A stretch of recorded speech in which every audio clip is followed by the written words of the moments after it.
Hello students, welcome to Mastermind classes. आज हम लोग क्लास 11 अकाउंटेंसी के सब्जेक्ट में एक न्यू टॉपिक को स्टार्ट करेंगे जिसका नाम है बेसिस ऑफ अकाउंटिंग या बेसिस ऑफ अकाउंटिंग।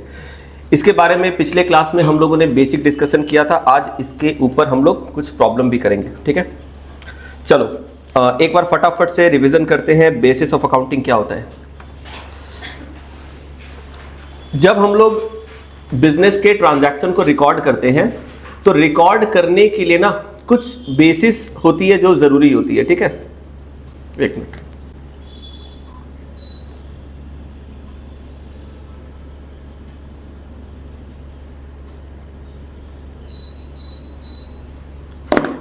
ठीक है। बिजनेस ट्रांजैक्शंस को रिकॉर्ड करने के लिए कुछ बेसिस है जो जरूरी होती है। अब किस बेसिस पे ट्रांजैक्शन को रिकॉर्ड किया जाएगा, इसके लिए हमारे अकाउंटेंसी में दो अलग अलग बेसिस बनाए गए। एक को बोलते हैं कैश बेसिस, एक को बोलते हैं अक्रूवल बेसिस। कैश बेसिस का मतलब क्या होता है? कैश बेसिस का मतलब होता है सिंपल छोटे छोटे जो बिजनेसेस होते हैं वो लोग क्या करते हैं, आपके बिजनेस में जो भी आपने इनकम रिसीव किया, यानी जो पैसे आपने रिसीव किए उसको इनकम मान लो, जो खर्चे आपने पेमेंट किए उसको खर्चा मान लो। एकदम सिंपल। जो इनफ्लो है इनकम, जो आउटफ्लो है एक्सपेंस। इस कॉन्सेप्ट को बोलते हैं कैश बेसिस। तो बेसिकली बड़े बिजनेस में ये ऑपरेट नहीं होता है, ये छोटे छोटे जो बिजनेस होते हैं ना उसमें ये फॉलो किया जाता है। जो भी पैसा आया बिजनेस में वो है इनकम, जो पैसा गया वो है एक्सपेंस। कैश बेसिस यहां पर लिखा हुआ है। डबल एंट्री सिस्टम जो हम लोग पढ़ते हैं अपने अकाउंटेंसी में, डबल एंट्री सिस्टम किसको एक्नॉलेज करता है? अक्रूवल बेसिस को। यानी डबल एंट्री सिस्टम में हम लोग फॉलो करते हैं accrual basis of accounting. Accrual basis of accounting क्या बोलता है कि जो पैसे आपको मिले वो तो इनकम मानो, साथ ही साथ जो पैसे नहीं मिले लेकिन उस पैसे को पाने का आपको अधिकार मिल गया उसको भी आप इनकम मान लो। जो पैसे आपने स्पेंड किया, खर्च किया, वो तो आपके एक्सपेंसेस हैं। जो पैसे आपने खर्च नहीं किए, पेमेंट नहीं किए, लेकिन आपको पे करने का जिम्मेदारी आ गया, ऑब्लिगेशन आ गया, वो भी आपके खर्चे हैं। यानी कैश बेसिस को जब हम लोग फॉलो करते हैं तो हम लोग इनकम किसको मानते हैं? जो पैसे आए वो इनकम है, जो पैसे गए वो एक्सपेंस है।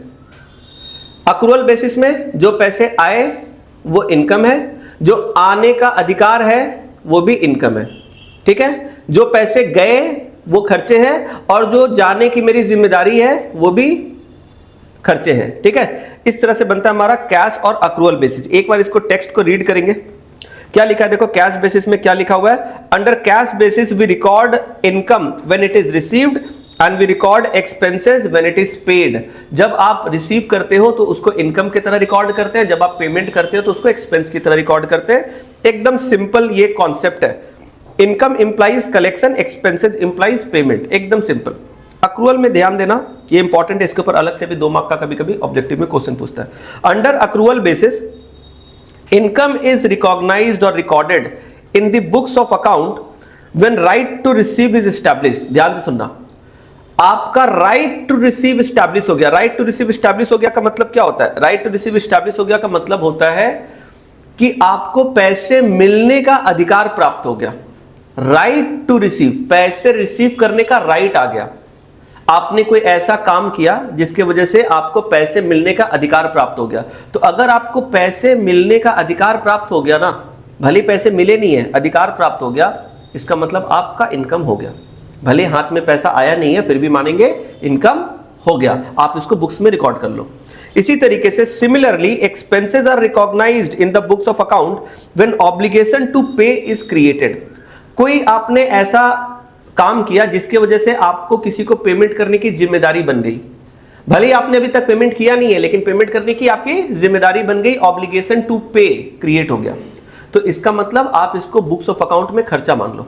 भले ही आपने पैसे अभी दिए नहीं है, हाथ से पैसा निकला नहीं है, लेकिन फिर भी आप इसको खर्चा मान के बुक्स ऑफ अकाउंट में रिकॉर्ड कर लो। यानी यहां पर देखो लास्ट में क्या बोला है, एक्चुअल रिसीट और actual payment is irrelevant. Actual receipt और एक्चुअल पेमेंट जो है ये यहां पर मैटर नहीं करता, ये इररिलेवेंट है, ठीक है। चलो मैं 2 मिनट का टाइम दे रहा हूं, आप लोग एक बार इस डेफिनेशन को देखो, थोड़ा सा इसको मन में एक बार रीड करके याद करने की कोशिश करो। मैं आपको इसके ऊपर न्यूमेरिकल करवाता हूं। अभी सभी के पास नोट्स है?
हो गया?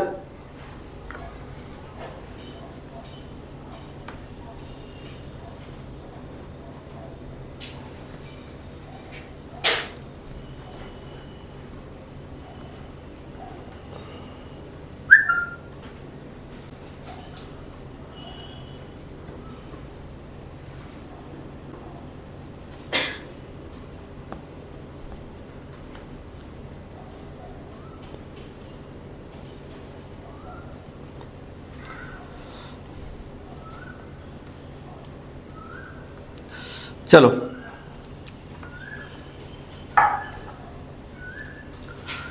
अब ध्यान देना, प्रॉब्लम हम लोग कर रहे हैं।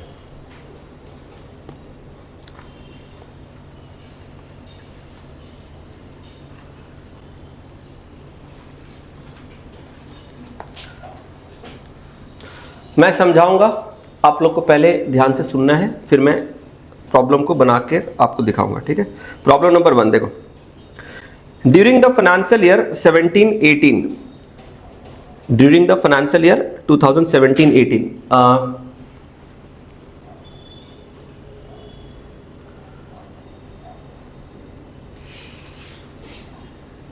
तुम बताओ अभी रुक, 2017-18 का मतलब कब से स्टार्ट हो रहा है, कब से कंप्लीट हो रहा है?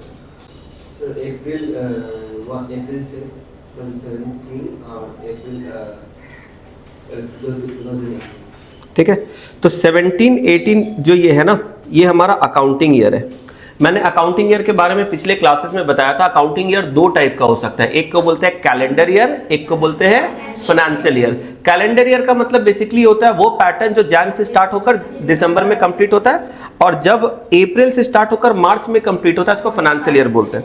तो अपना यहाँ पर फाइनेंशियल ईयर चल रहा है 2017-18, यानी अप्रैल 2017 से साल स्टार्ट हो रहा है अपना, और मार्च 2018 में अपना साल खत्म हो रहा है। तो इस साल के दौरान क्या हुआ देखो, कंचन हैड कैश सेल्स ऑफ ₹3,90,000। कंचन है कोई, उसके पास कैश सेल्स का मतलब उसने कैश में सेल किया, माल बेचा, संग संग पैसे मिल गए।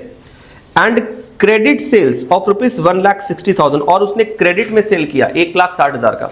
3,90,000 का कैश में माल बेचा, 1,60,000 का क्रेडिट में माल बेचा। Her expenses for the year were 2,70,000, out of which 80,000 is still to be paid. उसके टोटल खर्चे जो थे पूरे साल के 2,70,000 रुपए थे, 2,70,000, जिसमें से 80,000 is still to be paid. 80,000 अभी पेमेंट नहीं हुआ है, अभी भी आपको पे करना बाकी है। अकाउंट्स में क्या बोलते हैं इसको? लायबिलिटी तो है, एक अकाउंटिंग टर्म है। जो खर्चे अपने को पे करना बाकी है इसको क्या बोलते हैं? Yes, outstanding. ठीक है, आउटस्टैंडिंग एक्सपेंसेस। ठीक है, आगे क्या बोला जा रहा है? Determine Kanchan's income for 2017-18 under cash basis of accounting. Cash basis of accounting के हिसाब से आपको कंचन का इनकम बताना है। अब देखो, हम लोग जानते हैं कैश बेसिस ऑफ अकाउंटिंग क्या होता है। ये वो मेथड है जहां पर जो पैसे हमने रिसीव किए उसको इनकम कंसीडर कर लेते हैं, जो पैसे हमने पेमेंट किया उसको एक्सपेंसेस कंसीडर कर लेते हैं। और प्रॉफिट कैसे निकलेगा, इनकम कैसे निकलेगा? रिसीव्ड माइनस पेमेंट, ठीक है। तो चलो अब सभी लोग अपने अपने कॉपी में प्रॉब्लम नंबर 1 लिखो, चैप्टर का नाम लिख देना बेसिस ऑफ अकाउंटिंग या बेसिस ऑफ अकाउंटिंग, ठीक है। ये आपके स्टडी मैट का सेकंड टॉपिक है, सेकंड चैप्टर है, ठीक है। चलो यहां पर लिखो प्रॉब्लम 1, प्रॉब्लम नंबर 1। तो सबसे पहले देखो कैश में जो हमने गुड्स को सेल किया 3,90,000, क्या ये पैसे हमें मिल गए?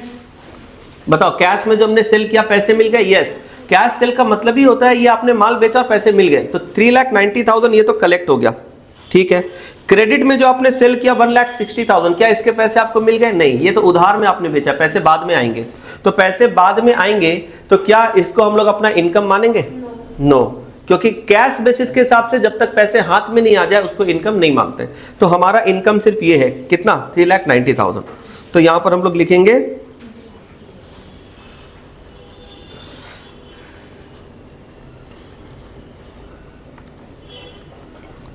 इनकम।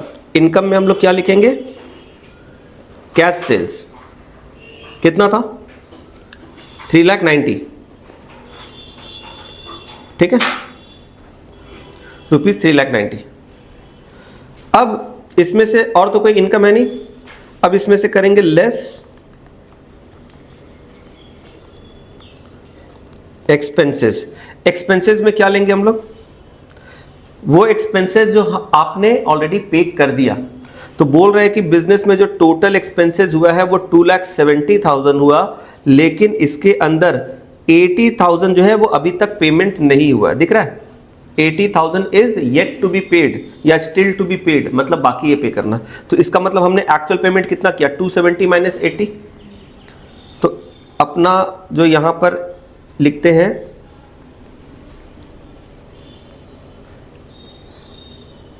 पेमेंट्स मेड, कितना?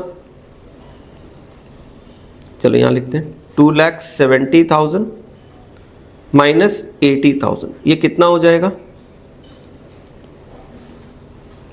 190। एक जीरो ज्यादा हो गया।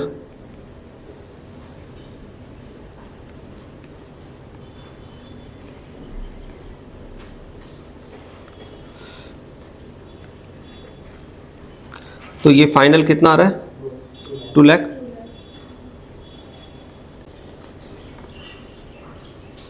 देयरफॉर इनकम, एक्चुअली इसको इनकम नहीं बोलना चाहिए, प्रॉफिट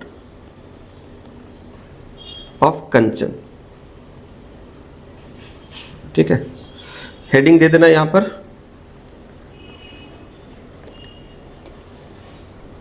कैश बेसिस, क्योंकि प्रॉब्लम में कैश बेसिस बोला गया था। तो कैश बेसिस में एकदम सिंपल सा ऐसा, क्या सर ये एग्जाम में आ सकता है? एग्जाम में वैसे तो ये सब नहीं आता, लेकिन हाँ 1 मार्क के ऑब्जेक्टिव में ऐसा एक छोटा सा प्रॉब्लम बना के 2 लाइन का 1 या 2 मार्क में दे देगा। तो 1-2 मार्क का ही है ये, इससे ज़्यादा का तो ये है भी नहीं, ठीक है। चलो ये बहुत ही सिंपल था। अब हम लोग आते हैं नेक्स्ट प्रॉब्लम में। बोल रहा है taking the figures given in illustration 1, ऊपर का जो प्रॉब्लम है उसी के फिगर को लेकर अब आप क्या करो? Determine net income according to accrual basis of accounting. Net income का मतलब, नेट इनकम का मतलब होता है, नहीं, नेट इनकम का मतलब होता है फाइनल इनकम, ठीक है, फाइनल इनकम। और इसी को हम लोग क्या बोलते हैं? प्रॉफिट,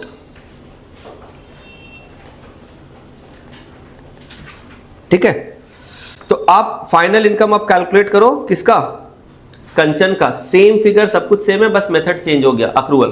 तो अब हम लोग क्या करते हैं, यहां पर सेम इसके नीचे लिखते हैं प्रॉब्लम 2 और यहां पर अब हेडिंग दे देंगे accrual basis. Accrual basis, accrual basis में क्या होगा? फिर से हम लोग लिखेंगे इनकम। इनकम में जो पैसा हमें मिल गया वो तो लेंगे ही लेंगे, जो पैसा पाने का अधिकार, मिलने का अधिकार मिल गया वो भी ले लेंगे। तो यहां पर देखो इनकम में कैश सेल्स आएगा और क्रेडिट सेल्स ये भी आएगा। क्रेडिट सेल्स क्यों आएगा सृजा बताओ? क्यों पैसा पाने का अधिकार है? अक्रूवल बेसिस है इसलिए। बोलो तेजस। सर क्योंकि हम लोग ऑलरेडी बेच चुके हैं उसको। यस, हमने सामान तो बेच दिया ना, माल जब हमने बेच दिया कस्टमर को, उसको दे दिया सामान, वो लेकर चला गया, अब तो बस पैसा मिलना बाकी है। समझ में आ रहा? तो क्रेडिट सेल का मतलब आपने गुड्स को डिस्पैच कर दिया, माल छोड़ दिया आपने, कस्टमर ले के चला जा चुका है, बस पैसे अभी देने बाकी है। तो यहाँ पर इसलिए हमने जब माल दे दिया तो भाई हमें पैसे मिलने चाहिए, अधिकार है हमारा। तो ये कितना हो जाएगा देखो, 3,90,000 का कैश सेल्स और 160 था क्या क्रेडिट, 160, तो टोटल कितना हो गया 5,50,000 टोटल को मैं यहाँ पर ऐसे लिख रहा हूँ, ठीक है। इन दोनों का टोटल मैंने बाहर लिख दिया। अब इसमें क्या करेंगे, लेस एक्सपेंसेस। एक्सपेंसेस कितना 2,70,000। अब तुम लोग बोलोगे सर 2,70,000 तो पूरा पेमेंट हुआ नहीं है। इस मेथड में कोई मतलब नहीं है क्या पेमेंट हुआ, क्या जो पेमेंट हुआ वो भी, और जो पेमेंट नहीं हुआ लेकिन आपको देना है तो वो भी। तो यहाँ पर 270 पूरा, तो ये कितना आ जाएगा बोलो, 550 माइनस 270, ये आपका आ जाएगा 280, 2,80,000। This is net income of कंचन।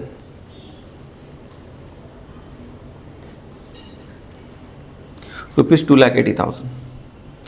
तुम लोगों को समझ में आया? देखो सिंपल है, तो ध्यान से करना है, लेकिन कभी कभी इसमें गलती भी होता है, ठीक है। चलो अभी तो हम लोगों ने फर्स्ट प्रॉब्लम किया, सबका नोट हो गया, ठीक है। चलो अब हम लोग आगे देखते हैं नेक्स्ट प्रॉब्लम में। प्रॉब्लम नंबर 1 और 2 हो गया। एक्चुअली 1 और 2 एक ही प्रॉब्लम था, दो पार्ट में स्प्लिट किया हुआ था, ठीक है। चलो अब हम लोग देखते हैं प्रॉब्लम नंबर 3। ध्यान से देखना सब लोग। प्रॉब्लम नंबर 3 में क्या बोला जा रहा है, mister Michael supplies you the following information about his income and expenses for the financial year 2017-18। Financial year 17-18 का आपको डेटा दिया गया है एक पर्सन का जिसका नाम है मिस्टर माइकल। क्या डेटा है देखो ध्यान से। एक्सपेंसेस पेड कितना 1,60,000। Expenses paid in advance included in 1,60,000। अच्छा पहले एक चीज समझो, यहां पर एक्सपेंसेस पेड लिखा और एक्सपेंसेस पेड इन एडवांस लिखा। इसका मतलब क्या है, पेड इन एडवांस का मतलब, एडवांस वर्ड हम लोग जानते हैं, आम बोलचाल में भी हम लोग यूज करते हैं, एडवांस में पेमेंट कर दिया। एडवांस में पेमेंट करने का सिंपल सा मतलब होता है जिसका समय नहीं आया हमने समय के पहले पेमेंट कर दिया। अभी समय आया नहीं है, पेमेंट करने का कोई जिम्मेदारी नहीं था, टाइम के पहले हमने पे कर दिया। एडवांस में तभी बोलेंगे, अगर किसी भी चीज का पेमेंट अगर आप टाइम से कर रहे हो तो क्या उसको एडवांस बोलेंगे? नो। आप टाइम पे पेमेंट करें तो फिर एडवांस कैसा? एडवांस तो तब होगा जब समय आया नहीं है और उसके पहले आप पेमेंट कर रहे हो। समझ में आ रहा है? तो हमारा भी अकाउंटिंग ईयर क्या है, ध्यान से देखो तो, हमारा अकाउंटिंग ईयर है 2017 एंड 18। ये हमारा अकाउंटिंग ईयर है या फाइनेंशियल ईयर है। अगर 2017-18 में हम लोग 2017-18 के लिए पेमेंट करते हैं तो will it be considered as advance? No. 17-18 का साल में हम लोग 17-18 का ही खर्चा पेमेंट करेंगे तो फिर ये एडवांस कैसा है? ये तो इसी साल का खर्चा है। लेकिन मान लो कोई ऐसा खर्चा था जो अगले साल का था, 2018-19 का, नेक्स्ट ईयर का खर्चा था, वो आपने अभी पहले से पे कर दिया, इसी साल में पे कर दिया। कोई एक्सपेंसेस जो इस साल से बिलोंग नहीं करता है, expense is related to the next year, upcoming year, but you paid it within this year only। तो अगले साल का कोई खर्चा आपने पहले पे कर दिया तो ये एडवांस है। तो एडवांस पेमेंट का मतलब हमेशा ध्यान रखना वो इस पर्टिकुलर पीरियड से बिलोंग नहीं करता। It does not belong to the present current period, it belongs to the next period. That is why we are calling it advance. If it belongs to 17-18 तो हम लोग उसको एडवांस क्यों बोलेंगे? तो यहां पर ध्यान से समझो, जो फर्स्ट आइटम लिखा है एक्सपेंसेस पेड, इसको बोल रहा है एक्सपेंसेस पेड है, कुछ साल नहीं बता रहा है। इसका मतलब कौन से साल का है? 17-18 का, क्योंकि कुछ नहीं बोल रहा मतलब इस साल का ही खर्चा है। लेकिन जो एक्सपेंसेस पेड इन एडवांस है ये कौन से साल का है? 16-17 नहीं, 18-19। एडवांस मतलब ये अगले साल का खर्चा इस साल पे कर दिए, तभी तो एडवांस है। समझ में आ रहा है? और एक्सपेंसेस नॉट येट पेड, कुछ ऐसे भी खर्चे हैं जो आपने अभी तक पे नहीं किया, इसका मतलब आपको पे कर देना चाहिए था, आपने अभी तक पे नहीं किया। ये कौन से साल का है? 17, 18। ठीक है, बोलोगे सर कैसे पता चलेगा 17, 18 का है? ये अगले साल का भी तो हो सकता है। तो अगले साल का अगर होगा तो आपने नहीं पे किया तो इसमें प्रॉब्लम क्या है? अगले साल का खर्चा तो अगले साल ही पे किया जाता है, this is the normal rule. अगले साल का खर्चा अगर आप नहीं पे करते हो तो क्या कोई प्रॉब्लम है क्या? नहीं, प्रॉब्लम तो तब है इस साल का खर्चा आपने पे नहीं किया। तो अगले साल का खर्चा तो अगले साल पे करेंगे। तो अगले साल का खर्चा अगर पे नहीं करेंगे तो इस साल उसको अनपेड नहीं बोलेंगे। इस साल के लिए अगर अनपेड है मतलब वो इस साल का खर्चा है। ठीक है, तो याद से यहां पर देखो 3 खर्चे बता रहे हैं, एक्सपेंसेस पेड इन एडवांस और एक्सपेंसेस नॉट येट पेड। ये 3 खर्चे बता रहे हैं। पहला खर्चा जो है एक्सपेंसेस पेड मतलब करंट ईयर, बोला नहीं है, ये समझना पड़ेगा, it belongs to current year. Expenses paid in advance it belongs to next year. Expenses not yet paid belongs to current year. ये समझना है अपने को। ठीक है, चलो इसी तरीके से अब इनकम के बारे में भी बोल रहा है। इनकम बोल रहा है इनकम रिसीव्ड कौन से साल का है? करंट ईयर, यानी जो पैसा हमें मिल गया। आगे बोल रहा है इनकम रिसीव्ड इन एडवांस, हमने एडवांस में रिसीव कर लिया। एडवांस में रिसीव कर लिया मतलब अभी हमें रिसीव करना नहीं चाहिए था, ये बाद का इनकम था पर हमने पहले रिसीव कर लिया। यानी ये इनकम कब का है? नेक्स्ट ईयर का, 18, 19 का। तो इसका मतलब ये इनकम नॉर्मली हमें 18, 19 में मिलना चाहिए था पर हमने उसको पहले एडवांस में ले लिया। समझ में आ रहा है? चलो अब income not yet received income अभी तक आपको मिला नहीं है। नॉट येट रिसीव्ड मतलब अभी तक आपको मिला नहीं है। ये कौन से साल का है? 17। इस साल का 17, 18। क्योंकि अगर अगले साल का इनकम आपको नहीं मिला है तो इसमें प्रॉब्लम क्या है? नेक्स्ट ईयर का जो इनकम है वो नॉर्मली तो नेक्स्ट ईयर ही मिलना चाहिए, तो इस साल नहीं मिला, that is not a strange thing. इसमें कोई परेशान होने का बात नहीं है, वो तो नॉर्मली अगले साल ही मिलेगा। लेकिन इस साल अगर नहीं मिला है इसका मतलब वो इस साल का था, मिल जाना चाहिए था पर मिला नहीं है। क्लियर है? अब यहां पर ना याद रखना, अगर हमें कोई खर्चा पे करना होता है और हम लोग उसको समय के अंदर अंदर पे नहीं करते तो वो बन जाता है ड्यू। इसी को बोलते हैं एक्सपेंसेस नॉट येट पेड, यानी एक्सपेंसेस अभी तक आपने पे नहीं किया। एक्सपेंसेस नॉट येट पेड मतलब एक्सपेंसेस अभी तक आपने पे नहीं किया। इसका मतलब आपको पे कर देना था पर आपने पे नहीं किया, इसको बोलते हैं ड्यू। और अकाउंट्स में इसको क्या बोलते हैं? यानी ये आउटस्टैंडिंग एक्सपेंसेस है। समझ में आ रहा है? इसी तरीके से अगर कोई इनकम इस साल का था, आपको मिल जाना चाहिए था पर आपको नहीं मिला, मिल जाना चाहिए था इनकम, आपको नहीं मिला, इसको बोलते हैं इनकम नॉट येट रिसीव्ड। ये भी आपका है ड्यू, यानी कि इनकम आपको मिल जाना चाहिए था पर नॉट येट रिसीव्ड, आपने रिसीव नहीं किया, ये भी ड्यू है। तो इनकम जब ड्यू रहता है तो क्या बोलते हैं? इसका भी एक अकाउंटिंग टर्म बताए थे, अरे अपने सिस्टम में ही तो है, अक्रूड। यहां पर अकाउंट्स में ना 2 अकाउंटिंग टर्म है, एक है आउटस्टैंडिंग, एक है अक्रूड। याद रखना दोनों का मीनिंग सेम है। आउटस्टैंडिंग का मतलब भी ड्यू, अक्रूड का मतलब भी ड्यू। डिफरेंस क्या है फिर? We use the term outstanding in case of expenses and we use the term accrued for income. Meaning wise दोनों सेम है। आउटस्टैंडिंग मतलब खर्चा ड्यू है, अक्रूड मतलब इनकम ड्यू है। ठीक है, चलो तो अब अपने को पूरा का पूरा इंफॉर्मेशन समझ में आ गया। आगे क्या बोल रहा है? Determine the net income of mister Michael if he adopts cash basis of accounting and number 2 accrual basis of accounting. मतलब सेम प्रॉब्लम में आपको दोनों मेथड से कैलकुलेट करके बताना है।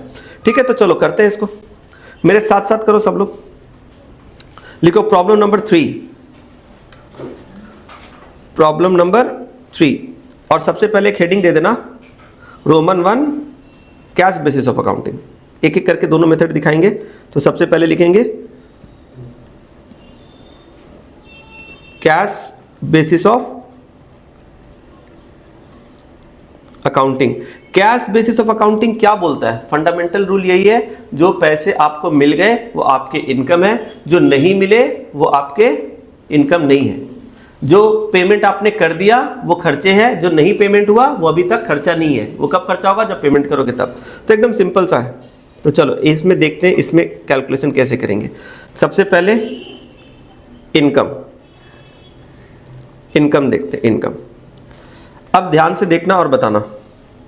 नंबर 3 इनकम, पहले आ जाओ। इनकम देखो, इनकम रिसीव्ड 2,40,000, क्या ये लिखेंगे? आएगा ये इनकम रिसीव्ड? यस, रिसीव्ड है तो आएगा, रिसीव्ड आएगा।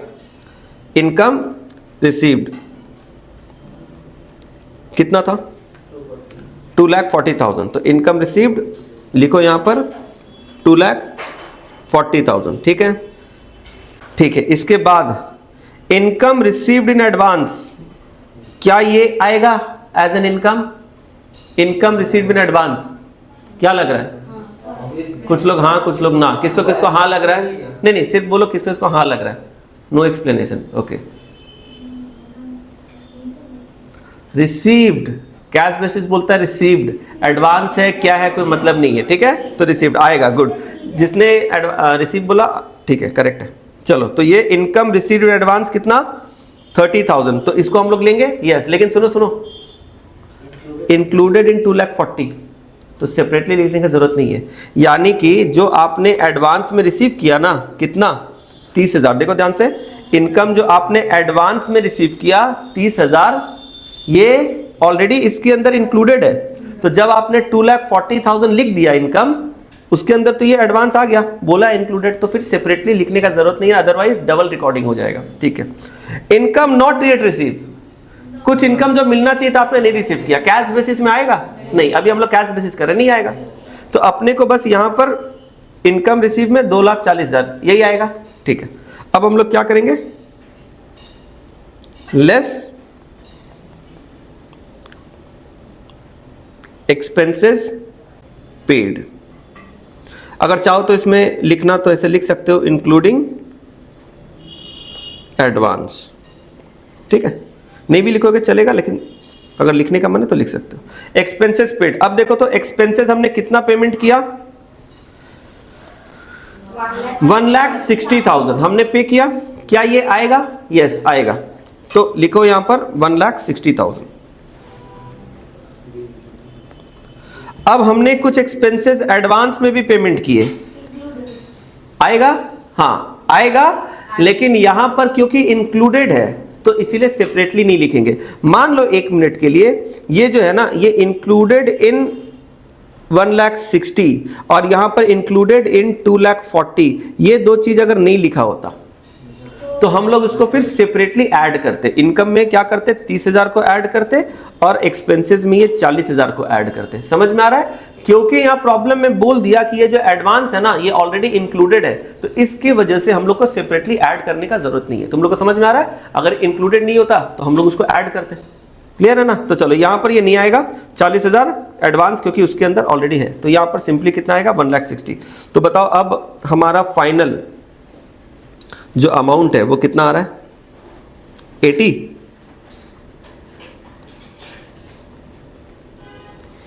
तो ये हो गया क्या? Net income 80,000 rupees. Net income कितना हो गया? 80,000 रुपीज। कौन से मेथड से? कैश बेसिस से, ठीक है। अब अपने आते हैं दूसरे बेसिस में,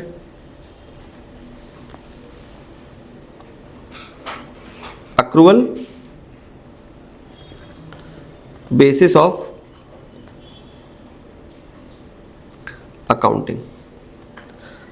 अक्रूवल बेसिस ऑफ अकाउंटिंग, इसमें क्या होता है कि जो एक्सपेंसेस पे कर दिए वो भी, और जो पे नहीं किए वो भी, जिसके आपको पे करने की जिम्मेदारी है, ठीक है, वो सब आएगा। इनकम जो मिल गया वो भी, और जो इनकम मिलने का राइट है वो भी, सब आएगा। तो चलो अब एक एक करके देखते हैं। यहां पर इनकम, इनकम रिसीव्ड, ठीक है, इनकम रिसीव्ड। चलो मेरे को हेल्प करो तुम लोग एक एक करके, ठीक है। बताओ इनकम रिसीव्ड में कितना लिखेंगे? सोच कर बताओ सब लोग, जिसको आंसर देना हो। ओके, हम जैसे पूछेंगे वही, ठीक है। जस्ट रेज योर हैंड, जिसको आंसर देना रेज योर हैंड। ओके, तेजस बोलो। ओके, तुम बोलो। 2,64,000. আমি add করে দিলাম। ठीक है,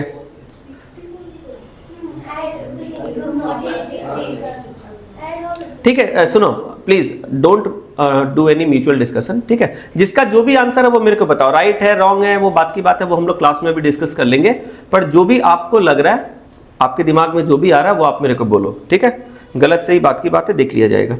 तो अभी मेरे पास दो आंसर आया है, एक आया है 2,40,000, ठीक है, यहाँ पे ऊपर में लिख रहा हूँ 2,40,000 एक आया, और एक आया कितना 264। बाकी लोगों को इसमें से कोई लग रहा है या कुछ और लग रहा है? किसी के पास ये दोनों में से कोई आंसर है या इसके अलावा कोई? 240 किसको किसको लग रहा है? ठीक है, किसी को नहीं, एक को बस, ठीक है। 264 किसको किसको लग रहा है? कुछ लोगों को। What is this? मतलब हैंड रेस करो, क्लियरली समझ में आना चाहिए, मैं भी तो आइडेंटिफाई करो। हाँ ठीक है, जिसको लग रहा है प्रॉपर हैंड रेस, ठीक है। और किनको ये दोनों में ही डाउट है या कुछ अलग आंसर तीसरा किसी के दिमाग में चल रहा है? ओके, क्या है जिनको ये दोनों ठीक नहीं लग रहा है या दोनों में डाउट है, कुछ अपना आंसर बताओ, गलत सही जो भी चेक करो, बोलो, कोई प्रॉब्लम नहीं है। देखो क्लास में जब डिस्कशन हो रहा है ना, इसका मतलब है डोंट फेयर अबाउट कि राइट होगा कि रॉन्ग होगा, whatever you are thinking just try to say. आप आगे म्यूचुअल डिस्कशन मत, सबको अपने अपने दिमाग से आंसर देना है, ठीक है। हाँ, कोई कुछ आंसर? क्या लिख रही हो तुम? कुछ आंसर दो, क्या लग रहा है तुमको दोनों में से? 2,64,000। एक चीज सुनो, अभी लिखना मत कोई। इनकम हमने रिसीव कितना किया? 2,40,000, ठीक है। इसके अंदर हमने अगले साल का भी 30,000 रिसीव कर लिया। तुम ध्यान से देखो, 2,40,000 जो हमने इस साल रिसीव किया ना, इसके अंदर हमने नेक्स्ट ईयर का 18-19 का 30,000 भी रिसीव कर लिया। क्या अगले साल का जो हमें रिसीव करना था वो इस साल रिसीव करने का कोई राइट था? है? हमने नेक्स्ट ईयर का रिसीव भले ही कर लिया, पर राइट नहीं था रिसीव करने का, राइट नहीं था। सुनना ध्यान से जो मैं बोल रहा हूं, ठीक है, क्योंकि तुम लोगों को प्रॉब्लम में करना पड़ेगा खुद से, तो इसलिए मैं सोचने का तरीका बता रहा हूं। अगले साल का इनकम मैंने रिसीव कर लिया, मे भी सामने वाला दे दिया होगा, मैंने ले लिया, अब आता हुआ लक्ष्मी को कोई मना थोड़ी करेगा। अब कोई आदमी है अगले साल का अब दे दिया, अब कोई स्टूडेंट है वो बोलेगा सर क्लास 11 में ही मेरे को आप बहुत अच्छे लग गए, आप 12 का भी फीस ले लो, मैं क्या बोलूंगा? अच्छा बात है, दे दो।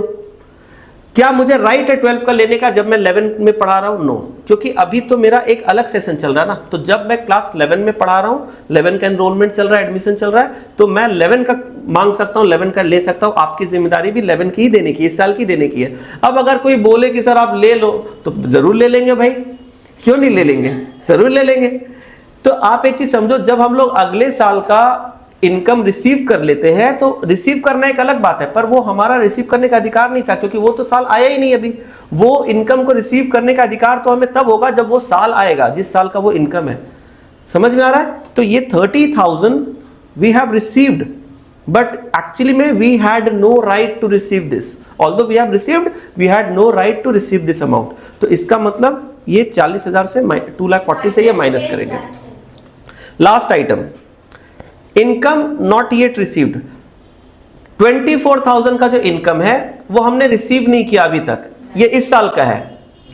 भले रिसीव नहीं किया, पर इस साल का है तो रिसीव हो जाना चाहिए था, हमें अधिकार है रिसीव करने का। तो रिसीव नहीं हुआ, पर इस साल का है, हमें अधिकार है उसको रिसीव करने का। तो इसको क्या करेंगे? इंक्लूड करेंगे, ऐड करेंगे। तो इस साल का इनकम कैसे मानेंगे हम लोग? अक्रूवल बेसिस में 2,40,000 जो रिसीव हुआ उसमें से नेक्स्ट ईयर का माइनस करो। क्यों? क्योंकि हमें रिसीव करने का अधिकार नहीं है। रिसीव हो गया अलग बात है, रिसीव करने का अधिकार नहीं है, that belongs to next year. Minus, और इस साल का 24,000 को प्लस करो। क्यों? क्योंकि ये रिसीव करने का अधिकार है, भले ही रिसीव हुआ नहीं है। ठीक है, सबको क्लियर हो रहा ना, जितने भी स्टूडेंट है? ठीक। तो अब हम लोग यहां पर क्या करेंगे? इनकम रिसीव्ड, देखो यहां पर इनकम रिसीव्ड कितना? 2,40,000। ठीक है, इनकम रिसीव्ड इन एडवांस कितना था 30,000। अब इसको ना ऐसे ब्रैकेट में लिखने का मतलब होता है नेगेटिव। हाँ, अकाउंट्स में एक चीज ध्यान रखना, कभी भी अगर नेगेटिव फिगर लिखना हो तो ऐसे नहीं लिखा जाता है, ये मैथमेटिक्स का तरीका है, इस तरीके से नहीं लिखते। अकाउंट्स में अगर अपने को नेगेटिव फिगर लिखना होगा तो अपने ऐसे लिखेंगे, ठीक है। विद इन ब्रैकेट लिखने का मतलब है इट इंडिकेट्स नेगेटिव, ठीक है, समझ में आ रहा है। चलो, तो ये हो गया। अब हम लोग क्या करेंगे, लिखेंगे इनकम नॉट येट रिसीव्ड, कितना था 24,000। अब इसका टोटल करो तो कितना आ रहा है 234।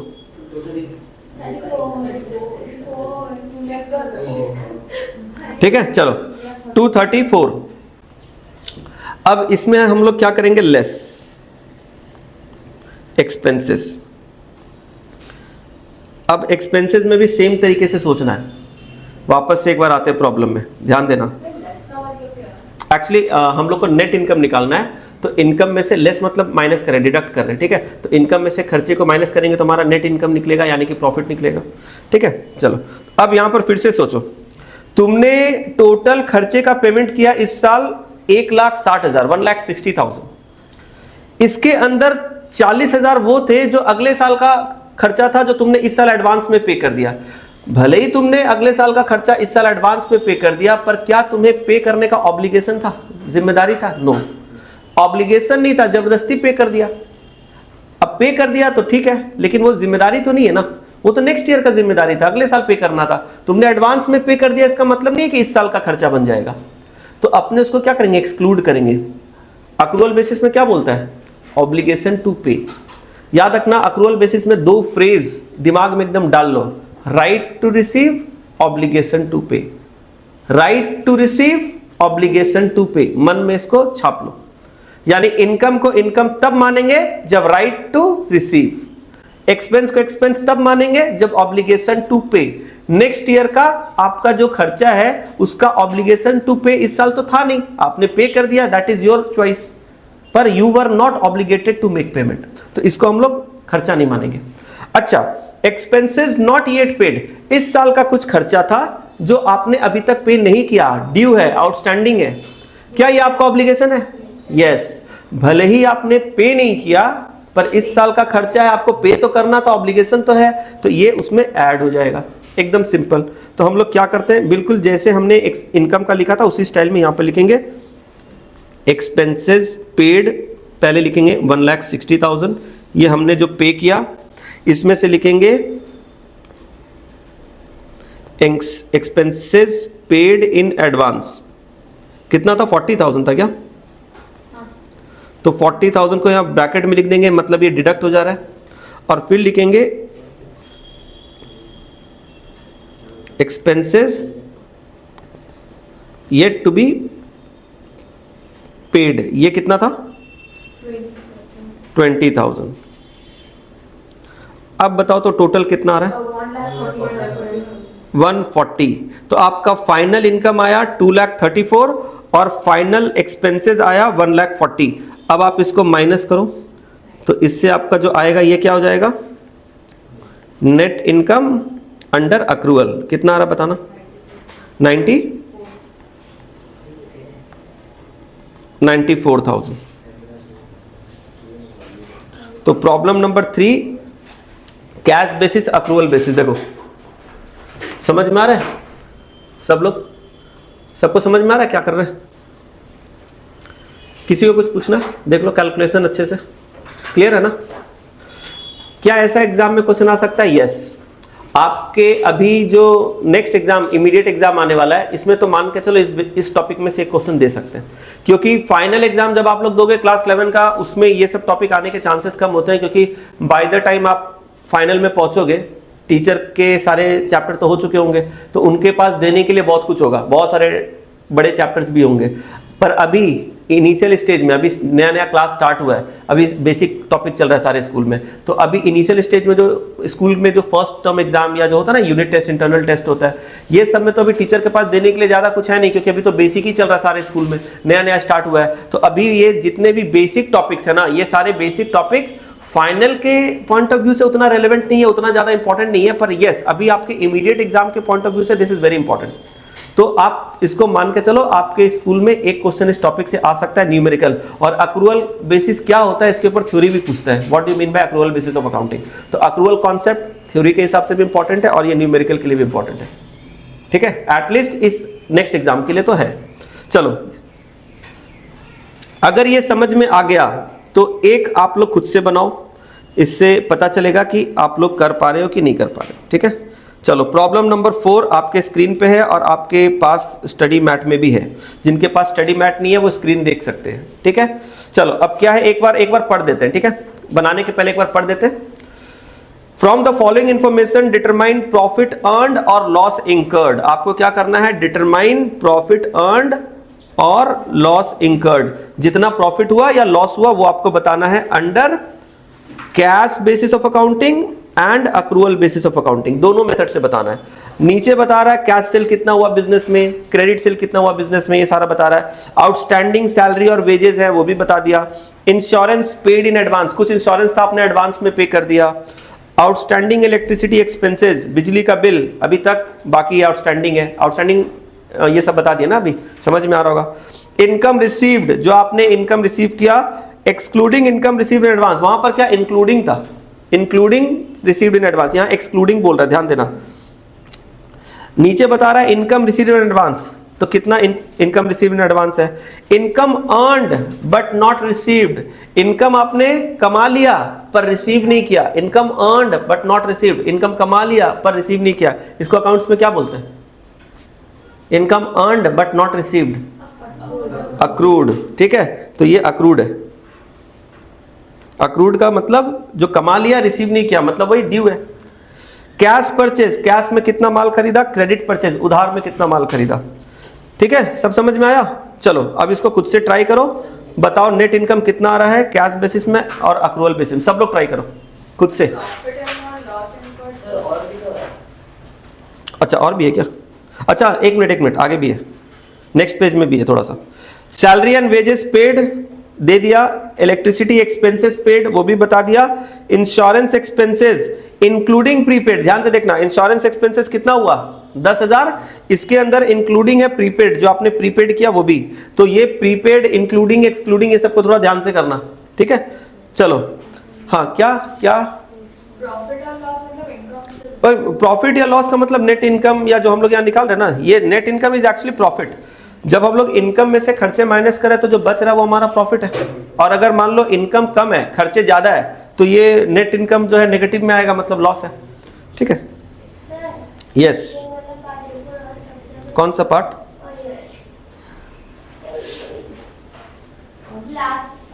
ये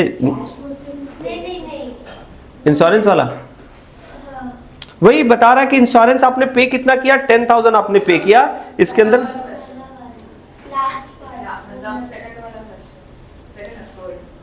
थर्ड वाला ये क्वेश्चन, ठीक है। चलो सुनो, एक बार एक काम करते हैं, प्रॉब्लम नंबर 4 आप लोगों को अभी बनाना है क्लास में सामने, जो स्टूडेंट वीडियो मोड पे देख रहे हो आप लोग को भी बनाना है घर पे, ठीक है।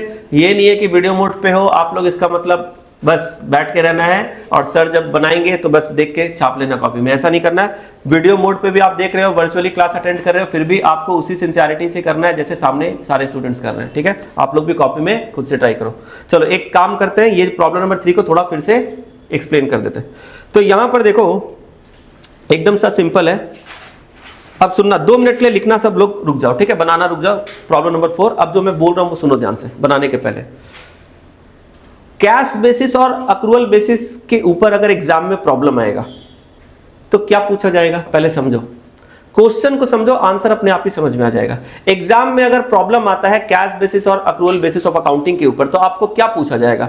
आपको सिंपल एक ही चीज पूछा जाएगा कि बताइए प्रॉफिट या लॉस कितना है, प्रॉफिट या लॉस कितना है। हाँ, मेथड अलग हो सकता है, कैश बेसिस के हिसाब से प्रॉफिट लॉस कितना हो सकता है वो अलग होगा, अक्रूवल बेसिस के हिसाब से प्रॉफिट लॉस कितना वो अलग होगा, क्योंकि दोनों का अप्रोच अलग है, कैलकुलेशन अलग है। तो घूम फिर के आपको निकालना क्या है, इनकम। कैसे निकलेगा इनकम? इनकम माइनस एक्सपेंस करेंगे तो आ जाएगा नेट इनकम, इसी को प्रॉफिट बोलते हैं। अगर ये पॉजिटिव होगा तो प्रॉफिट, नेगेटिव होगा तो लॉस। अब ध्यान से सुनो, इनकम या एक्सपेंस तीन ही तरह का हो सकता है। जैसे हम इनकम के बारे में पहले बता रहे हैं, इनकम, एक इनकम जो समय पे मिल गया, नॉर्मल। एक इनकम जो समय हो गया पर नहीं मिला, अक्रूड। एक इनकम जो समय नहीं हुआ पर मिल गया, एडवांस। ध्यान से सुनना, ये तीन ही टाइप का इनकम हो सकता है। अब इसके अलावा कोई फोर्थ टाइप सोच में आ रहा है क्या? इनकम टाइम हुआ आपको मिल गया, this is normal case. Income का टाइम हुआ आपको मिल गया, ऐसा है। दूसरा केस हो सकता है इनकम का टाइम तो हो गया पर मिला नहीं, ड्यू है, अक्रूड है, ठीक है। तीसरा केस, इनकम का टाइम नहीं हुआ, पहले ही मिल गया, एडवांस। तो इनकम तीन तरह के ही हो सकते हैं, नॉर्मल इनकम मतलब टाइम पे मिल गया, और अक्रूड इनकम मतलब टाइम हो गया मिला नहीं, एडवांस इनकम टाइम नहीं हुआ मिल गया। इसी तरीके से खर्चे भी तीन तरह के हो सकते हैं। एक खर्चा जो आपने पे कर दिया, टाइम हुआ पे कर दिया, नॉर्मल केस। एक खर्चा जिसका टाइम नहीं हुआ था, आपने पहले ही पे कर दिया, जिसको एडवांस पेड या प्रीपेड बोलते हैं। एडवांस पेड या प्रीपेड, यानी टाइम नहीं हुआ था आपने पे कर दिया। और एक जो खर्चे का टाइम हो गया आपने अभी तक पे नहीं किया, यानी आउटस्टैंडिंग, ड्यू। तो खर्चा भी तीन टाइप का, टाइम से पे हो गया, एडवांस में पे हो गया, या अभी तक ड्यू है पे नहीं हुआ। ये तीन तरह का खर्चा और तीन तरह का इनकम होता है। अगर ये 6 आइटम को अगर अच्छे से समझ लोगे तो कैश और अक्रूवल बेसिस दोनों समझ में आ जाएगा। कैश बेसिस में तो कोई चक्कर नहीं है भाई, जो पैसा मिल गया इनकम है। वो एडवांस वाला पैसा मिला या इस साल का पैसा मिला, उस पर दिमाग नहीं लगाना है, क्योंकि कैश बेसिस ना बहुत ही सिंपल कॉन्सेप्ट है। ये छोटे मोटे बिजनेसेस में यूज होता है। ये बोलता है आप उतना दिमाग ही मत लगाओ, इस साल का है, अगले साल का है, कौन से साल का है। आप देखो हाथ में पैसा आ गया ना, आप मान लो इनकम है, ठीक है। तो कैश बेसिस में जो पैसा आपको मिल गया वो आपका इनकम है। वो इस साल का हो सकता है, नेक्स्ट ईयर का हो सकता है, कुछ भी है, वो इनकम है। पेमेंट आपने जो कर दिया वो आपका खर्चा है, वो इस साल का पेमेंट करो, अगले साल का एडवांस में पेमेंट करो, कोई मतलब नहीं है, पेमेंट कर दिया, खर्चा है। तो कैश बेसिस में कोई कंफ्यूजन नहीं है। अब ध्यान से सुनना, अक्रूवल बेसिस। अक्रूवल बेसिस में क्या है, इनकम जो इस साल का है वही आपको लेना है। इस साल का जो इनकम है वही आपको लेना है। अगर अगले साल का कोई इनकम एडवांस में इस साल आपको मिल गया, फिर भी उसको नहीं लेंगे, क्योंकि वो इनकम अगले साल का था, भले ही एडवांस में मिल गया है, आपको लेना नहीं है उसको, क्योंकि आपका अभी तक राइट टू रिसीव नहीं आया है। तो अक्रूवल बेसिस में इनकम किस साल का होना चाहिए? इस साल का, ठीक है। सुनो ध्यान से, अक्रूवल बेसिस में इनकम किस साल का होना चाहिए था? इस साल का, यानी इस साल का इनकम। अगर नेक्स्ट ईयर का इनकम मिल गया तो लेंगे अक्रूवल में? नहीं लेंगे। इस साल का इनकम होना चाहिए, तभी अक्रूवल में इनकम माना जाएगा। अच्छा, इस साल का जो इनकम है ये भी दो टाइप का हो सकता है। इस साल का इनकम मिल गया और इस साल का इनकम नहीं मिला, कौन सा लेंगे?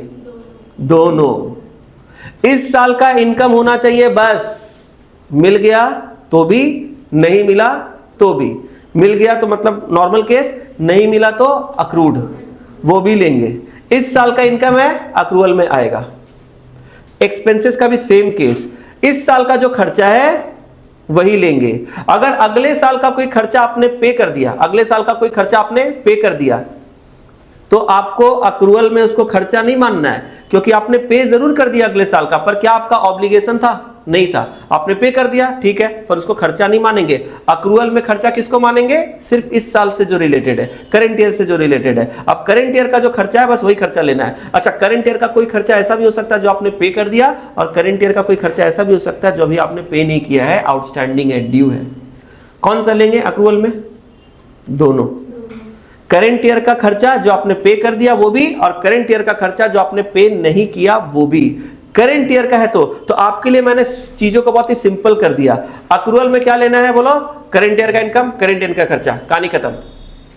पेड हो अनपेड हो कोई मतलब नहीं है। करंट ईयर का इनकम, करंट ईयर का खर्चा, paid unpaid irrelevant. Current year का इनकम माइनस करंट ईयर का खर्चा, पेड अनपेड इररिलेवेंट, एकदम सिंपल। और कैश बेसिस में receive minus paid, this year that year irrelevant. Receive minus paid, this year that year irrelevant. इससे easy कोई नहीं समझा सकता। समझ में आया? चलो अब अपना दिमाग लगाओ, प्रॉब्लम नंबर 4 बनाओ, ठीक है। जिनके पास ये प्रॉब्लम नहीं है, सीट नहीं है, इसके लिए मैं यहाँ पर स्क्रीन को थोड़ा सा छोटा कर दे रहा हूँ। ठीक है, चलो सब लोग खुद से ट्राई करो।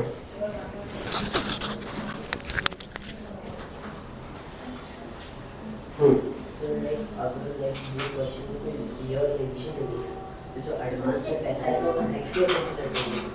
This is implied.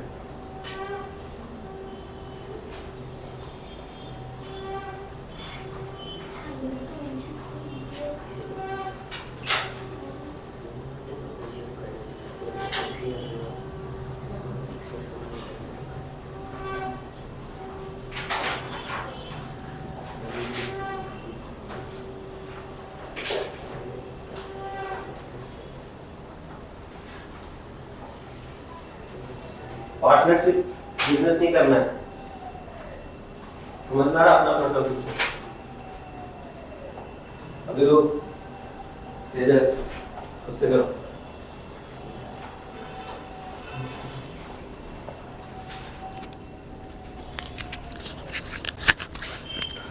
चलो जितने भी स्टूडेंट हैं खुद से ट्राई करो, गलत सही हो वो भी हम लोग चेक कर लेंगे, पर खुद से करो, ठीक है।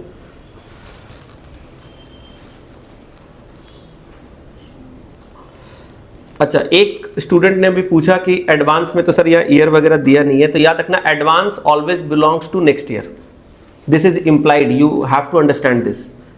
करंट ईयर का रहेगा तो फिर उसको एडवांस बोलेंगे ही क्यों, ठीक है। So advance simply means it belongs to next year. Yes, उसके अंदर जो प्रीपेड है वो इंक्लूडेड है, ध्यान से देखो।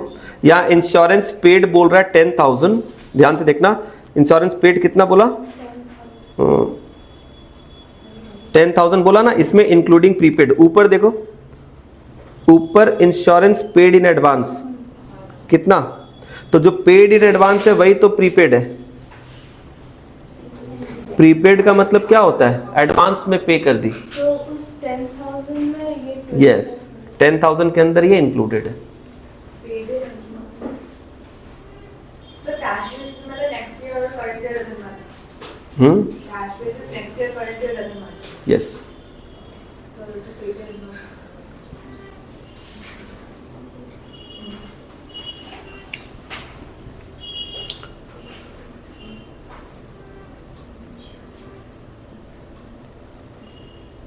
You don't have study mat, ये सृजा स्टडी मैट नहीं है, अच्छा ठीक है, शेयर करो, तुम्हारे पास स्टडी मैट आना, स्टडी नोट शेयर करना। तुमने लाई स्टडी मैट, सभी को लेकर आना है, ठीक है। तुम दोनों के पास स्टडी मैट है, मेरे पास मैं लाना नहीं। तुम दोनों लाए, ये आज लास्ट बोल रहे हैं, ठीक है। सारे के सारे स्टूडेंट्स क्लास में स्टडी मैट लेकर आएंगे। रीज़न ये है ना कि ये एक बुक से 2 लोग शेयर कर रहे हैं, ये सब ठीक नहीं है। सभी लोग अपना अपना स्टेशनरी लेकर आओ, pencil, eraser, sharpener, scale, copy तो लाना ही है, ठीक है, कैलकुलेटर भी, सब अपना अपना डिवाइस अपना खुद लेकर आओ। कोई शेयरिंग वेयरिंग नहीं, शेयरिंग इज केयरिंग, ये सब मेरे क्लास में नहीं। अपना अपना बी सेल्फिश, एग्जाम में भी बी सेल्फिश, अपना अपना एग्जाम में लिखो। आउटस्टैंडिंग कैश में इंक्लूड नहीं होता। आउटस्टैंडिंग मीन्स तो ड्यू है, ड्यू है तो एडवांस होता है लेकिन आउटस्टैंडिंग नहीं होता। यस। अपने दिमाग से भी थोड़ा सा सोचो। स्टडी मैट में अगर घर पे सॉल्व करेंगे तो इसका आंसर्स कहाँ मिलेगा? देखो स्टडी मटेरियल में जो भी न्यूमेरिकल है ये मैं क्लास में करवाऊंगा। सो ये जो स्टडी मटेरियल है ना, this is classroom problem. So all the problems I will solve myself और I will help you solve, but you have to bring the study material in each class, ये चीज़ ध्यान रखना है, otherwise डांट खाओगे। और कभी मेरा दिमाग खराब हुआ तो भगा देंगे क्लास से।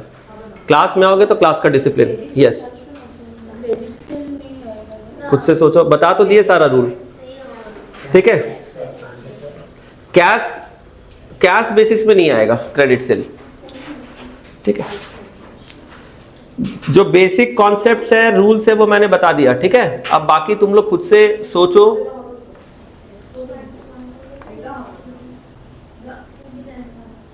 चलो तुम लोगों के लिए मैं क्या करता हूं, पूरा प्रॉब्लम में एक साथ दिखाता हूं। दिख रहा है क्या? दिख पा रहा है क्या? नहीं दिख रहा है।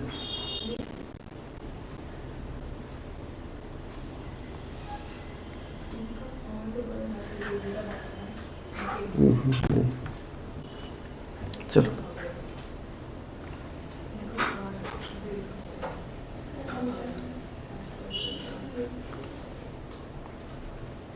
चलो, क्लास में किसी को अगर फोटो लेना तो एक बार ले लो, सो दैट कि इजी रहेगा। एक बार ये ले लो, फिर नीचे का दिखाते हैं। किसी को अगर फोटो क्लिक करना है, अगर किसी के पास स्टडी मैट नहीं है, अगर फोटो क्लिक करना है तो ले लो दिस वन।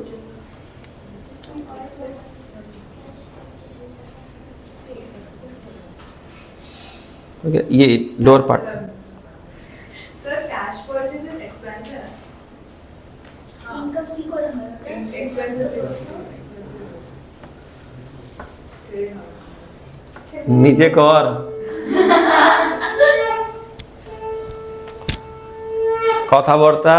কথাবার্তা করতে লাভ নেই, एग्जाम में নিজে করতে হবে।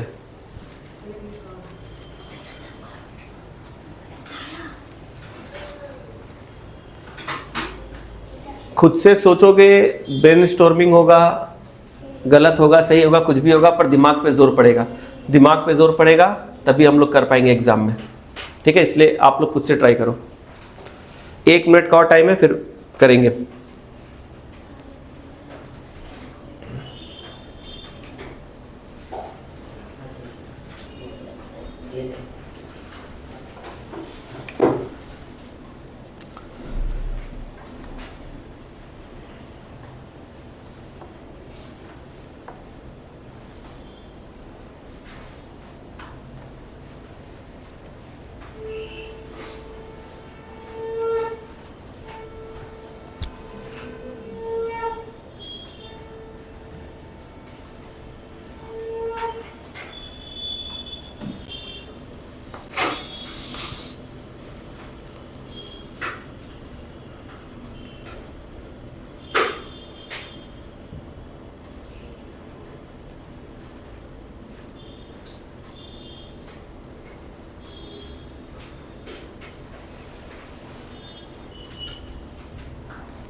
खुद से ट्राई करो, हम भी कर रहे हैं, ठीक है, तो दिखाते हैं, खुद से ट्राई करो।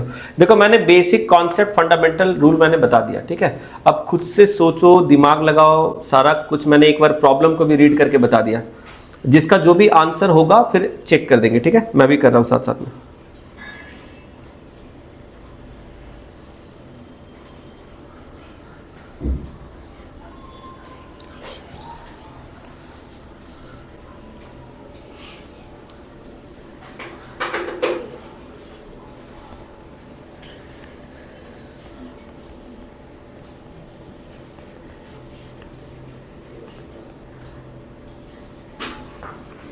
दोनों मेथड से बनाना, ठीक है।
तुम लोगों का हुआ?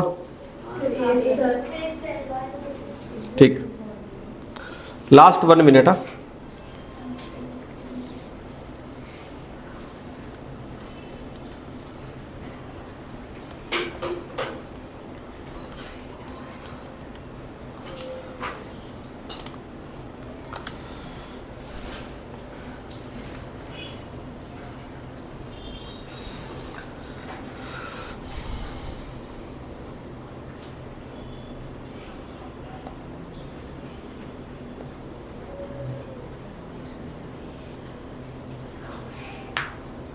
चलो मेरा हो गया। लास्ट 1 मिनट है, जिनका नहीं हुआ है फटाफट 1 मिनट में करो, फिर देखते हैं। जिनका हो गया वो लोग आंसर बताना, ठीक है? किनका क्या क्या आंसर आया है, किनका किनका हो गया, first raise your hand. Okay ठीक है, अच्छा ठीक है। जिसका नहीं हुआ है शांति से करो, कोई हड़बड़ी नहीं है। 1 मिनट का और टाइम दे रहा है, बहुत टाइम तो नहीं दे सकते, पर 1 मिनट कर रहे हैं, शांति से करो। जिनका हो गया उनका बस आंसर हम यहाँ पर लिख रहे हैं, ठीक है? कैश बेसिस में कितना है सुहाना?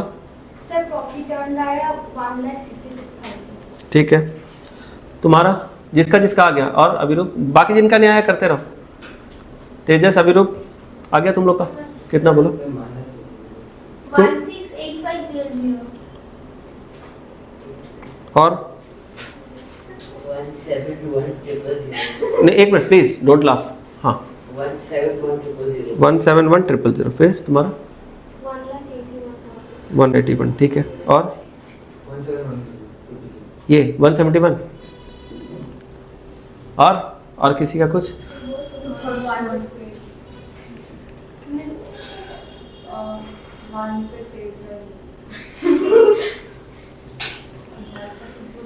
पार्टनरशिप बिजनेस सुने हो? ऐसे पार्टनरशिप बिजनेस होता है ना, वैसे ही। हाँ 166। सर इसका प्लस वन हो चुका है. हाँ, और बताओ। अगर इन आंसर में से किसी का मैच कर रहा है तो ठीक है, अगर नहीं मैच कर रहा है तो अपना आंसर बता सकते हो। तो फिलहाल मेरे पास 4 आंसर आए हैं। फर्स्ट आंसर 3 लोगों का है, सेकंड आंसर 2 लोगों का है, थर्ड आंसर भी 2 लोगों का है, लास्ट वाला 1 है, ठीक है? और तुम्हारा सृजा कुछ आया? कैश का भी नहीं? क्यों? अच्छा ठीक है, चलो अक्रूवल वाला का बताना है, ठीक है? एक एक करके सब लोग बताएंगे। अक्रूवल का क्या आंसर आया है? 2,13,000, ठीक है? अच्छा 238, ओके, 1 मिनट। 238 एक आंसर मेरे पास आया। 241 दूसरा मेरे पास आया। और बताओ। 2,40,500। 2,40,500। 2,40,500. ठीक है, और तुम्हारा? Okay try. तो ये अभी तक मेरे पास ये 3 आंसर है अक्रूवल के, ठीक है? करो। आज हम लोग फर्स्ट अकाउंट्स का थोड़ा सा प्रैक्टिकल एक कदम आगे बढ़ाए हैं। ये ठीक है क्या? ठीक है, ओके, नो प्रॉब्लम। देखो, जिसने जो भी अपने तरफ से कैलकुलेट करके निकाला मेरे को बोलो, कोई प्रॉब्लम नहीं है। किसका राइट है रॉन्ग है वो अभी चेक करेंगे, ठीक है?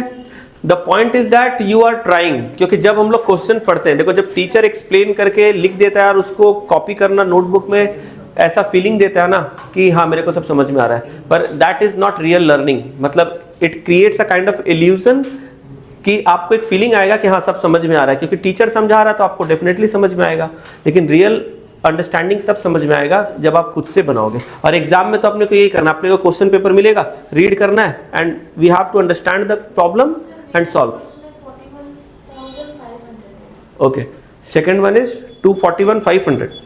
Sir 1 minute, just 1 minute.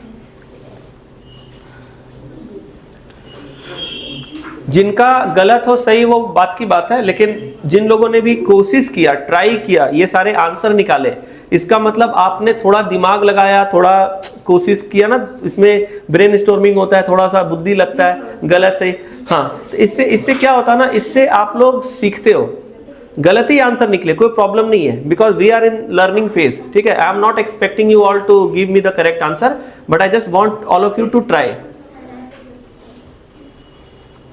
Sir मेरा आंसर अलग आ रहा है। हाँ बोलो। 176 आ रहा है। इसमें नहीं ऊपर वाला। तो अब तुम तो आंसर दे चुके ना पहले। मेरे को पता चला, तुम एक गलती कर रहे हो। क्या 1? 76 तुम्हारा भी चेंज हो गया, ठीक है। थर्ड बेंच कुछ भी, कैश अक्रूवल में से कुछ भी नहीं हुआ? अच्छा कैश, अच्छा कैश। श्रीजा नहीं समझ आ रहा, कुछ भी नहीं, पक्का? ठीक है, लास्ट 1 मिनट क्योंकि फिर मेरे को बताना पड़ेगा, ठीक है। चलो लास्ट ट्राई करो।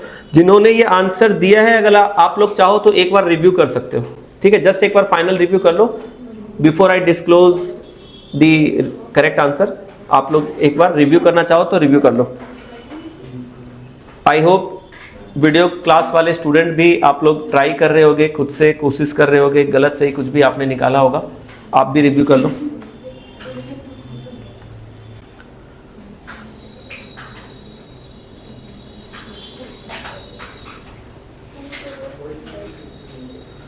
सर वापस आंसर चाहिए। लास्ट टाइम नहीं सर, सर 168500। 1685। अच्छा। 1685। लास्ट वाला काट दीजिए ना सर। আমাদের কাছে যেটা ছিল आज धीरे बातचीत मत करो, ठीक है। चलो हो गया।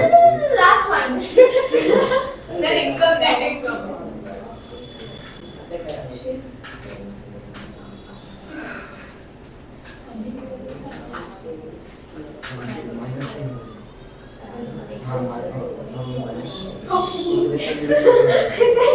नया आंसर 5514 000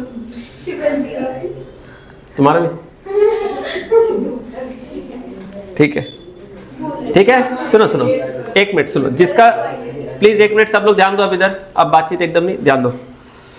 तो अभी तक जितने लोगों ने भी जो भी ट्राई किया अपने अपने हिसाब से, जिनका जो भी आया यहाँ पर मैंने लिख दिया, ठीक है। अब देखते हैं कि किनका राइट है किनका रॉन्ग है। चलो कैश का जो आंसर है 1,66,000।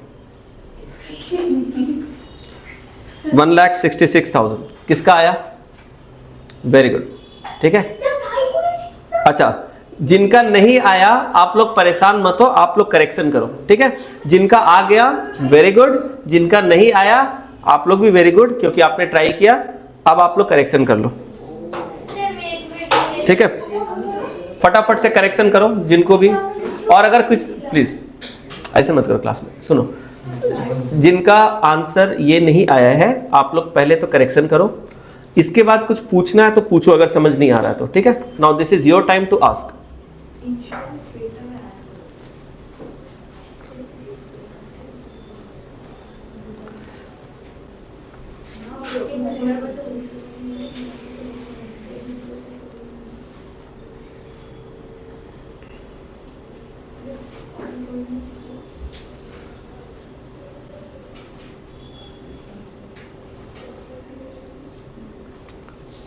फटाफट करेक्शन करो। किसी को कुछ पूछना है क्या? श्रीजा देखो, कुछ आइटम अगर नहीं समझ में आ रहा है। कैश बेसिस का मतलब मैंने पहले बताया था, जो भी इनकम हम लोग रिसीव कर रहे हैं वो लेंगे, और जो भी खर्चे हम लोग पे कर रहे हैं वो लेंगे, irrespective of current year next year, कोई लेना देना नहीं है। तो अपने कैश सेल किए, इनकम आया, इनकम रिसीव किए वो भी आएगा, और एडवांस में रिसीव किए ये अगले साल का है लेकिन फिर भी आएगा क्योंकि रिसीव तो कर लिए ना। इसी तरीके से खर्चे में कैश परचेज आएगा, सैलरी, वेजेस, इलेक्ट्रिसिटी चार्जेस पे किए वो भी आएगा, इंश्योरेंस जो पे किए वो भी आएगा। तो फाइनली 1,66,000 दिस इज इनकम, ठीक है। सबका करेक्शन हो गया। Next accrual basis 2,40,500। जिनका आया ठीक है, जिनका नहीं आया कोई प्रॉब्लम नहीं है, आप लोग करेक्शन करो और पूछो। अगर कुछ गलती है या नहीं समझ में आ रहा तो मेरे से पूछ सकते हो, ठीक है। जिसको पहले करेक्शन कर लो, उसके बाद अगर कुछ पूछना होगा तो पूछ लेना। किसी आइटम में कोई कंफ्यूजन है या कुछ पूछना, पूछ सकते हो। किसका आया ये वाला अक्रूवल? गुड, ठीक। जिनका नहीं आया कोई प्रॉब्लम नहीं है। देखो एक दो आइटम भी अगर मिस हो जाएगा ना तो भी आंसर गड़बड़ हो जाता है। तो ऐसा नहीं है जिसका आंसर ये नहीं आया वो एकदम बुरे हैं, ऐसा नहीं है। अगर इनमें से मान लो 1 या 2 आइटम गड़बड़ हुआ होगा, इसकी वजह से आंसर डिफर कर गया, ठीक है, पर मेरे ख्याल से सभी स्टूडेंट्स का कुछ ना कुछ तो आइटम ठीक हुआ होगा ना, 1-2 आइटम हो ही सकता है, पर that is not a problem, this is learning phase, ठीक है। सो टेक इट पॉजिटिवली, कोई प्रॉब्लम नहीं है। किसी को कुछ पूछना है तो पूछ सकते हो।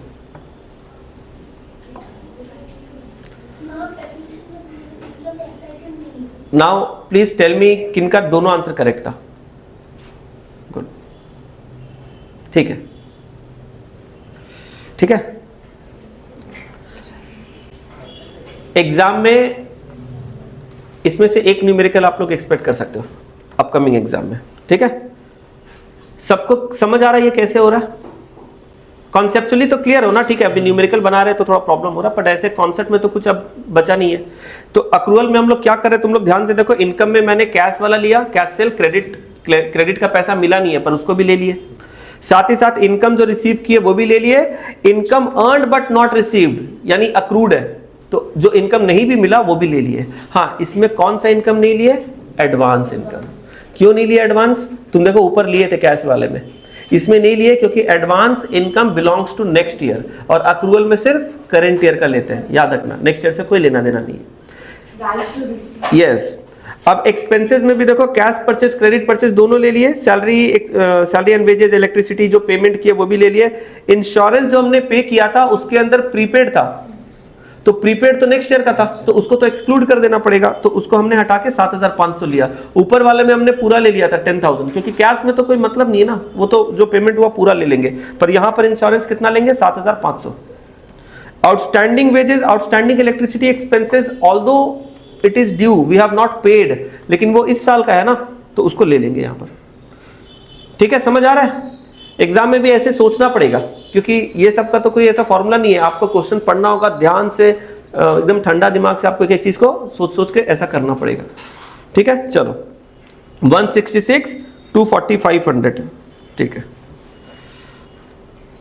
तो यहां पर करेक्ट आंसर है ये 3 लोगों का और 240 500 ये 4 लोगों का, जिसने भी ये बोला। मुझे याद नहीं है किसने क्या बोला, पर ये आंसर राइट है, ठीक है। चलो अब इसके बाद प्रॉब्लम नंबर 5 और 6 ये आप लोग घर पे करना। मेरे ख्याल से अब आप लोग आराम से कर पाओगे। एक नजर बस डालो 5 नंबर प्रॉब्लम में। प्रॉब्लम नंबर 5 बिल्कुल आपको लगेगा जो अभी हम लोगों ने सेकंड या थर्ड नंबर प्रॉब्लम किया था ना, बिल्कुल वैसा है। एक बार देखो, प्रॉब्लम नंबर 5 थर्ड जैसा है, प्रॉब्लम नंबर 3 जैसा है ना पूरा, तो एकदम आराम से कर पाओगे। This is your homework. Problem number 6 is also same, similar है, ठीक है। मतलब इसी तरह का ही एग्जाम में आता है, इसी तरह से देंगे। तो ये 5, 6 एंड नंबर 3 ऑलमोस्ट एक जैसा ही है, तो इसमें कुछ है नहीं। और ये जो अभी जस्ट कंप्लीट किया ये थोड़ा सा कॉम्प्रिहेंसिव था, थोड़ा बड़ा था, तो अगर बहुत ज्यादा घुमा फिरा कर या थोड़ा कॉम्प्लेक्स लेवल का देना होगा तो ये देंगे, which we have just completed, ठीक है। तो ये इसके बाद इसके अलावा और ज्यादा कुछ देने का है नहीं। आपका कॉन्सेप्ट और अंडरस्टैंडिंग क्लियर रहेगा, आप समझ रहे हो चीजों को, तो क्वेश्चन एग्जाम में कैसा भी घुमा कर दे दे आप कर पाओगे। देखो जब हम लोग किसी प्रैक्टिकल सब्जेक्ट को पढ़ते हैं ना, तो ये मैटर नहीं करता आप कितना ज्यादा नंबर ऑफ प्रॉब्लम्स बना रहे हो। Number of problem does not matter, main thing what matters is your fundamental concept. क्योंकि कितना भी प्रॉब्लम कर लो प्रैक्टिकल में, तो सम्स का कोई कमी नहीं है ना, कितना भी सम्स आ सकता है। अगर आपका कॉन्सेप्ट क्लियर है तो टीचर घुमा फिरा कर देगा, आप निकाल लोगे। अभी जैसे कैश बेसिस में अपने को क्या समझना है? कैश बेसिस में अपने को यह समझना है कि जो भी पैसा आया, फाइनल टाइम बता रहे, ध्यान से सुनना, वीडियो क्लास वालों तुम भी सुनो, जो भी पैसा आया वो आपका इनकम है।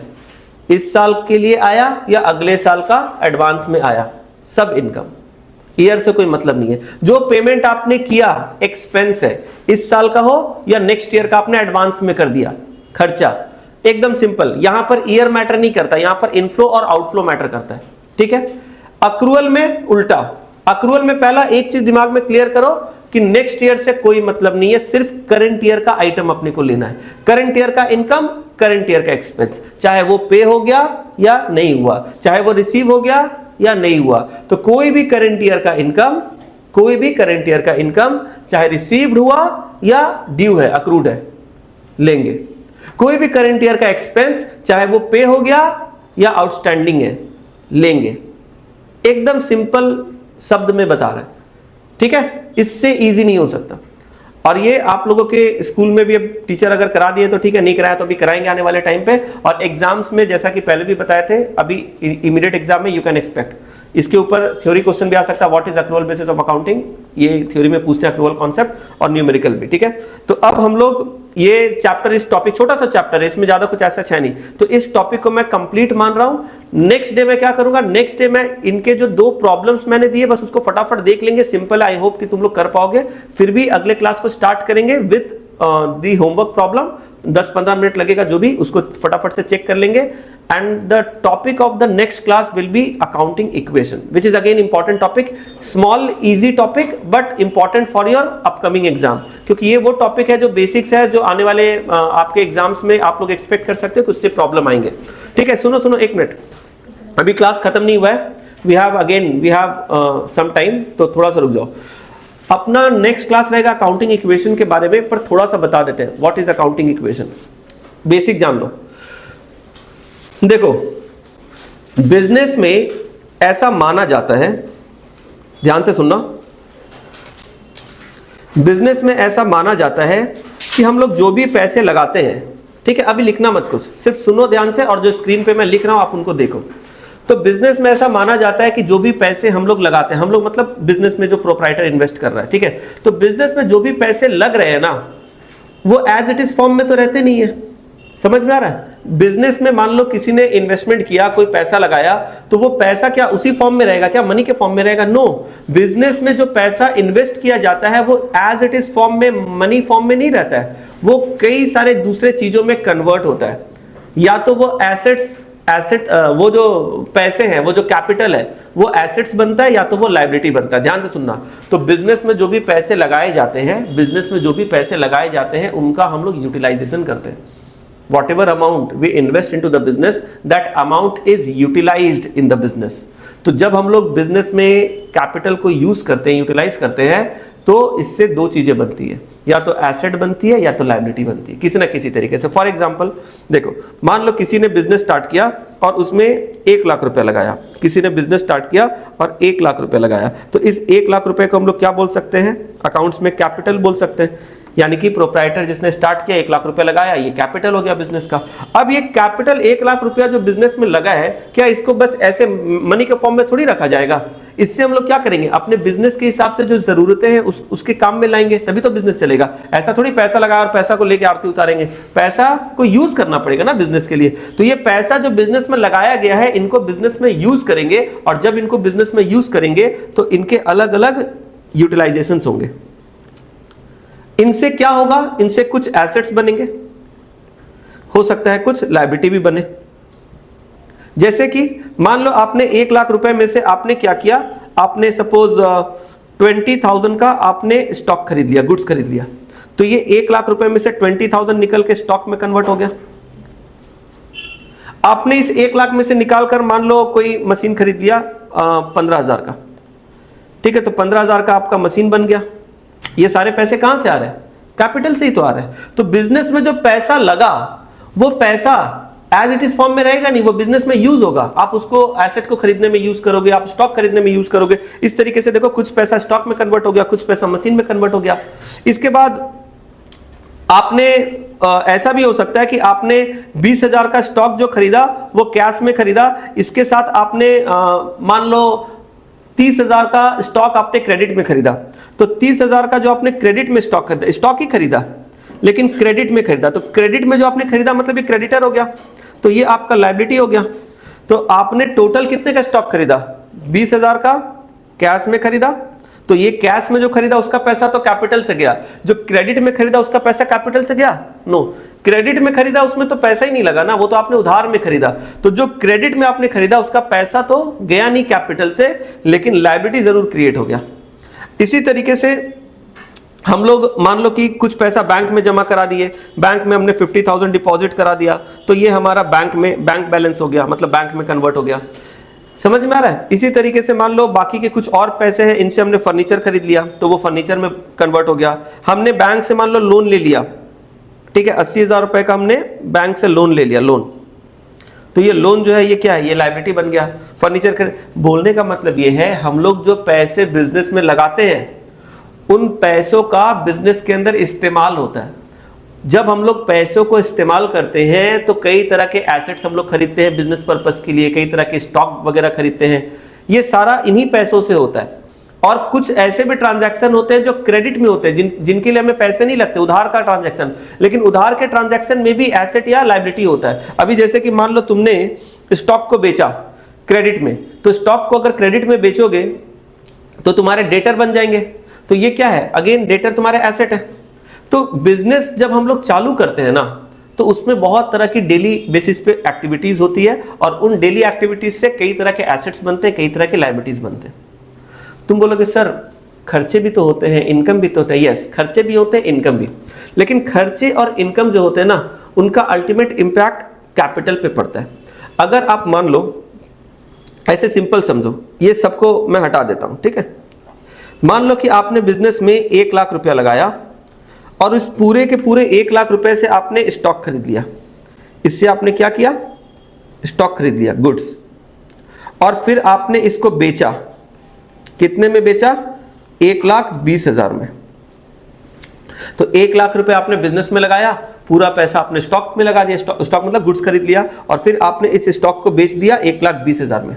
तो अब आपका प्रॉफिट कितना हो गया बोलो, 20,000, क्योंकि 1 लाख का स्टॉक आपने 1,20,000 में बेचा, तो आपका 20,000 प्रॉफिट हो गया। ये जो प्रॉफिट होता है ना, ये एक्चुअली में क्या होता है, ये कैपिटल में जाके मर्ज हो जाता है। बिजनेस में जो इनकम होती है, जो प्रॉफिट होती है, वो अगेन दैट प्रॉफिट और दैट इनकम इज री इन्वेस्टेड इनटू द बिजनेस।